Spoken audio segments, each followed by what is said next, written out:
اور اس زندگی سے پہلے ہم ہزاروں سال تک روح کی کیفیت میں رہے، پھر یہ دنیا کی زندگی ملی، پھر قبر کی زندگی، ہزاروں سال ہمیں قبر میں رہنا ہے، پھر حشر کا 50,000 سال کا دن ہے، پھر میزان عدل ہے، اور پھر اچھوں کو جنت اور بروں کو جہنم۔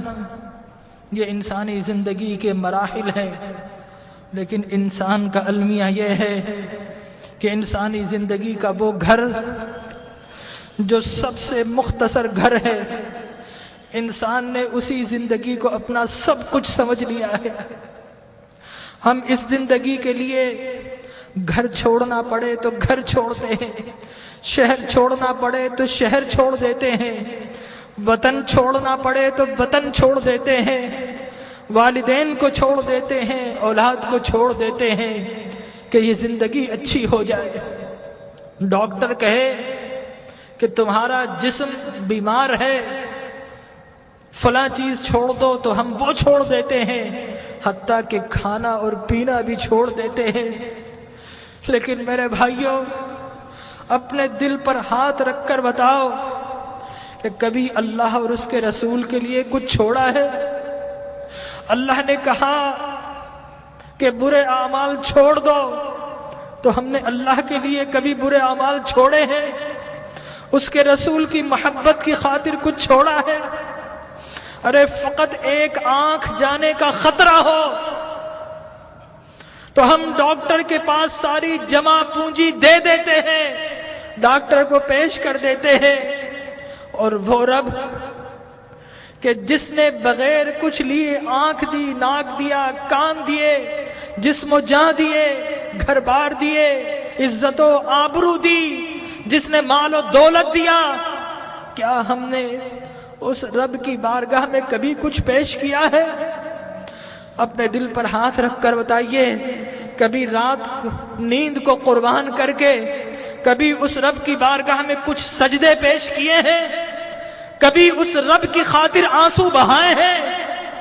ارے اس دنیا کو سب کچھ سمجھنے والوں، اس دنیا کو بڑا ہم سجاتے ہیں، گھر میں رنگ و روغن کرتے ہیں، فانوس لگاتے ہیں، وائٹ واش کرتے ہیں، قیمتی گدے اور قیمتی سامان سے اپنی زندگی کو آرام پہنچاتے ہیں، لیکن یاد رکھیے کہ یہ زندگی 60-70 سال کی زندگی ہے، آگے کی جو زندگی، قبر کی جو زندگی ہے، وہ ہزاروں سال کی زندگی ہے، اور خدا کی قسم ہماری قبر ہمیں پکار رہی ہے، یہ ہم ہی نکمے ہیں نہیں سنتے، ہماری قبر کہہ رہی ہے کہ لوگوں میں بھی تو تمہارا گھر ہوں، لوگوں میرے پاس بھی تم کو آنا ہے۔ اے دنیا کے گھروں کو سجانے والوں، کبھی میری سجاوٹ کا بھی انتظام کیا ہے؟ اگر نہیں کیا تو یاد رکھو کہ میں اندھیرا گھر ہوں، میرے پاس روشنی نہیں ہے، میرے پاس آؤ تو روشنی کا انتظام کر کے آنا، میرے پاس آؤ تو چراغ لے کر آنا۔ ارے میں تو لوگوں کی پسلیوں کو بھیج دیتی ہوں، میرے پاس تو ڈسنے والے سانپ اور بچھو ہیں، میرے پاس تو اندھیرے ہیں۔ ہماری قبر پکار رہی ہے کہ لوگوں میرے پاس تو سنگریزے ہیں، میرے پاس تو تعفن ہے، پیپ ہے، پس ہے، میرے پاس آؤ تو انتظام کر کے آنا، خالی ہاتھ آئے تو پھر بڑا پچھتاؤ گے، میرے پاس آؤ تو ایک اعمال کا دیا ہاتھ میں لے کر آنا۔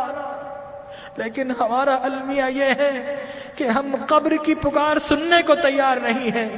جو بڑے ہیں وہ اپنے کاروبار میں مست ہے، جو جوان ہیں اپنی جوانی کی مستی میں مست ہیں، اس دنیا کی رنگینیوں میں مست ہیں، اور جو چھوٹے ہیں انہیں کوئی بتانے والا ہی نہیں ہے کہ اس دنیا کے بعد ایک اور دنیا بھی ہے، اس زندگی کے بعد ایک اور زندگی بھی ہے۔ بتائیے اگر آپ سے کوئی کہے کہ دیوار کے پیچھے کوئی گن لے کر کھڑا ہے تو آپ جائیں گے؟ اگر کوئی کہے آپ سے کہ اس جہاز میں مت بیٹھو یہ کریش ہونے والا ہے، آپ کبھی نہیں بیٹھیں گے، الٹ ہو جائیں گے۔ تو وہ موت کہ جس کا کوئی انکار نہیں کر سکتا، کیا ہمیں اس موت کے لیے الٹ نہیں ہونا چاہیے؟ ہمارے نبی نے بتایا کہ لوگوں، جو کچھ میں جانتا ہوں اگر تمہیں معلوم ہو جائے تو تم ہنسنا چھوڑ دو، تم رونا شروع کر دو، ہنسنا چھوڑ دو۔ لوگوں، جو کچھ میں دیکھ رہا ہوں اگر تم دیکھ لو تو تم شہروں کو چھوڑ دو اور جنگلوں میں دوڑ پڑو۔ تو آج کی رات ہمیں اپنے رب کو منانا ہے۔ ہم بہت ہنس لیے ہیں، آج کی رات تو کچھ آنسو بہا لیجئے، اپنے رب کو منا لیجئے۔ ارے اللہ کے انبیاء کو دیکھیے، یحییٰ علیہ السلام بچے ہیں، 6-7 سال کے ہیں، زارو قطار روتے تھے، بے ہوش ہو جایا کرتے تھے۔ ایک روز اپنے گھر سے نکل گئے، غاروں میں چلے گئے، ماں باپ ڈھونڈ رہے ہیں، لوگوں سے پوچھتے ہیں 7-8 سال کا بچہ ہے، کسی نے دیکھا؟ ایک چرواہا کہتا ہے کہ بچہ تو نہیں دیکھا، ہاں اس غار سے رونے کی آواز آ رہی ہے، 3 دن سے کوئی رو رہا ہے اور اس کے رونے سے ہماری بکریوں نے کھانا اور پینا چھوڑ دیا ہے۔ ماں باپ اندر جاتے ہیں، دیکھتے ہیں اللہ کے نبی یحییٰ رو رہے ہیں۔ ماں کہتی ہے کہ بیٹا اب تو چلو، اب تو رونا بند کر دو۔ اللہ کے نبی یحییٰ فرماتے ہیں اماں، عذاب قبر سے بچنے کی ضمانت آپ دے دو اور رونا میں چھوڑ دیتا ہوں۔ اللہ اکبر۔